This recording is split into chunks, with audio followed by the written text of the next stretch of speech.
കാത്തിരിപ്പിന് ശേഷം Kangana റണാവത്തിന്റെ political drama വിഭാഗത്തിൽപ്പെടുന്ന സിനിമയ്ക്ക് സെൻസർ ക്ലിയറൻസ് ലഭിച്ചു. ചിത്രം 2025 ജനുവരി 17 തിയേറ്ററുകളിൽ റിലീസ് ചെയ്യാനാണ് പദ്ധതിയിട്ടിരിക്കുന്നത്. അടിയന്തരാവസ്ഥ പ്രഖ്യാപിച്ച 1970കളുടെ പശ്ചാത്തലത്തിൽ നിർമ്മിച്ച ചിത്രം ഇന്ത്യൻ ജനാധിപത്യത്തിലെ ഏറ്റവും നിർണായകവും ഏറ്റവും കൂടുതൽ സംസാരിക്കപ്പെടുന്നതുമായ അധ്യായങ്ങളുടെ പശ്ചാത്തലത്തിലുള്ള കഥയാണ് പറയുന്നത്.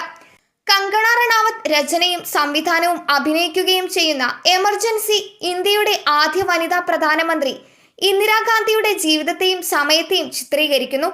17 ജനുവരി 2025 രാജ്യത്തെ ഏറ്റവും ശക്തയായ സ്ത്രീയുടെ ഇതിഹാസ കഥയും ഇന്ത്യയുടെ വിധിയെ മാറ്റിമറിച്ച നിമിഷവുമാണ് അടിയന്തരാവസ്ഥ. സോഷ്യൽ മീഡിയയിൽ ആരാധകരുമായി അപ്ഡേറ്റ് പങ്കിട്ടുകൊണ്ട് കങ്കണ പറഞ്ഞു.